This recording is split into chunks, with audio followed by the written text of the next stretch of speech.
حال من دست خودم نیست،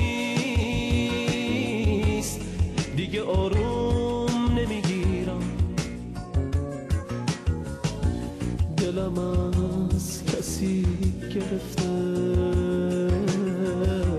که میخوام براش بمیرم.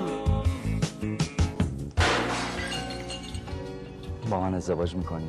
آره حتما. شما هم یه خواستگار دارید، حالا اونم بزنید بکشید. من هنوز جوابمو نگرفتم. میدونی اگه پرونده سیاه باباتو رو کنم چه اتفاقی میفته؟ هر کاری که دلت میخواد انجام بده. من زن نمیگیرم. تو چت شده؟ زده به سرت؟ بگو به حساب بهت علاقه‌منده یا نه؟ تو رو خدا راحتم بذار. دست بردار از این نمایش عامه پسند. دختر مردم الاف جنابالی نیست که یه روز راضی باشی یه روزم نباشی. من شما رو با تمام وجودم احساس میکنم. باز سرنوشت و